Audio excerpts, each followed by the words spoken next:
میرے کریم فرماتے ہیں رب قیامت کے دن بندوں سے فرمائے گا کیا میں نے تیرے لیے کان اور آنکھیں نہیں بنائی تھی؟ کبھی اندھے سے مل کے دیکھے نا، کبھی بہرے سے بات کر کے دیکھے نا۔ رب فرمائے گا کیا میں نے تیرے لیے کان اور آنکھیں نہ بنائی تھی؟ اللہ فرمائے گا کیا میں نے تیرے لیے جانوروں کو، کھیتوں کو مسخر نہیں کیا تھا؟ ہر جانور پر تو سواری کرتا ہے، جانوروں کے گوشت کھاتا ہے، جانوروں کا دودھ پیتا ہے، کھیت کے اندر ہل چلاتا ہے، اناج ہے، پھل ہے، سبزیاں ہیں۔ وَالَّذِي خَلَقَ لَكُم مَا فِي الْأَرْضِ جَمِيعًا، زمین میں جو کچھ ہے حضرت انسان کے لیے پیدا کیا۔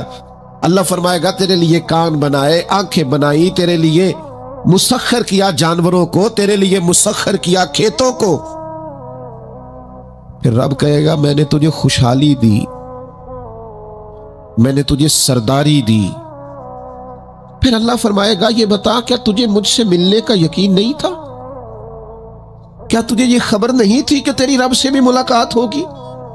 تجھے اللہ کے حضور بھی حاضر ہونا ہے، تجھے اس کا یقین نہیں تھا؟ اور حدیث پاک کا جو آخری جملہ ہے وہ ہر دل پر دستک دیتا ہے۔ حضور فرماتے رب فرمائے گا میں بھی آج تجھے اسی طرح ہی فراموش کر دوں گا جس طرح تو نے مجھے بھلا دیا تھا۔ جا، تو نے اگر مجھے بھلا دیا تھا آج میں نے بھی تجھے فراموش کیا۔ دعا کرو ہمارے ساتھ یہ سلوک نہ ہو۔ ہم تو مالک کے کرم کی امید پر ہی قبر میں جائیں گے، اس کی رحمت کی امید پر ہی میدان محشر میں کھڑے ہوں گے۔ باقی پتہ سارا ہے سردار نو کیتیاں دا، ایدہ پردہ پایا ہی تیرا پلا ہو سی۔ خبر تو ساری ہے، پتہ تو سارا ہے، علم تو سارا ہے۔ سب سے زیادہ ہم جانتے ہیں کہاں کہاں نافرمانی ہوئی۔ یاد رکھنا اس کے حضور کھڑے ہونا ہے، اللہ کے حضور جواب دینا ہے۔ اگر ظلم کیا ہے ملازم پر تو جواب پھر بھی دینا ہے، ظلم کیا ہے گاہک پر تو جواب پھر بھی دینا ہے، اگر ظلم کیا ہے پڑوسی پر تو جواب پھر بھی دینا ہے۔ فَوَرَبِّكَ لَنَسْأَلَنَّهُمْ أَجْمَعِينَ، محبوب تیرے رب کی قسم، اپنے لفظوں میں بات کروں، اللہ کہتا ہے محبوب میں تیرے رب دی قسم میں انہوں پوچھ لینا ہے، پوچھ لینا ہے میں نے ان سے سوال کرنا ہے۔ اما کانوا یعملون، جو یہ عمل کرتے تھے پوچھوں گا، سوال کروں گا۔ اور میرے نبی پاک صلی اللہ تعالی علیہ وسلم کے غلاموں، اگر ظلم کیا ہے بیوی پر حساب پھر بھی دینا ہے، اگر وراثت کی تقسیم پر زیادتی کی ہے بہن بھائیوں سے حساب پھر بھی دینا ہے، اگر تربیت ٹھیک نہیں کی اپنے بچوں کی تو حساب پھر بھی۔ تم سربراہ تھے ایک ادارے کے، تمہارے پاس امانتیں آتی تھیں، بچے پڑھتے تھے، مجموع کے مجمع تم سے عقیدتیں رکھتے تھے، لوگ تمہیں نیک سمجھتے تھے، ہاتھ چومتے تھے، پھول پھینکتے تھے، تم نے بڑی عزتیں سمیٹی، تم نے خوشحالیاں اور سرداریاں سمیٹی۔ فَوَرَبِّكَ لَنَسْأَلَنَّهُمْ، تمہیں حساب دینا ہے۔ آج بڑے بڑے لوگ حساب کے ڈر سے کانپ گئے۔ بغداد کے شیخ عبد القادر جیلانی حرم مکہ میں سر سجدے میں رکھ کے کہنے لگے مہربانی کرنا مجھ سے حساب نہ لینا۔ خواجہ حسن بصری کہتے ہیں میں حرم میں تھا، اپنے حجرے میں تھا، کسی کے چیخنے کی آواز آئی یا اللہ معاف کر دے، یا اللہ معاف کر دے، حساب والے دن میرے اوپر نرمی کرنا۔ فرماتے میں نے کہا کوئی گناہگار آہوزاری کر رہا ہے، میں جا کے تسلی دیتا ہوں۔ اور جب میں نے جا کے چہرہ دیکھا فرماتے کلیجہ پھٹ گیا، وجود کانپ گیا، اور میں اس دعا کرنے والے کے قدموں سے لگ گیا۔ لوگوں تمہیں پتہ ہے وہ کون تھا جو دہائی دے رہا تھا کہ مالک حساب نہ لینا؟ وہ حسین کا کربلا میں تنہا بچ جانے والے صاحبزادہ امام زین العابدین تھے، وہ شیر خدا کا پوتا، فاطمہ کا جگر پارا، تعلیم امت کے لیے حرم مکہ میں اللہ کے حضور آہوزاریاں کرتا ہے۔ مالک وَلِمَنْ خَافَ مَقَامَ رَبِّهِ جنتان، اللہ کہتا ہے جو میرے سامنے کھڑے ہونے سے ڈرے گا میں 2 جنتیں دوں گا۔ امام زین العابدین حرم مکہ میں کہتے ہیں مالک حساب نہ لینا، مہربانی کرنا، پردے رکھنا۔ زین العابدین آپ کا تو پلو پکڑ کے ساری امت جنت میں جائے گی، آپ کے تو قدموں سے لگ لگ کے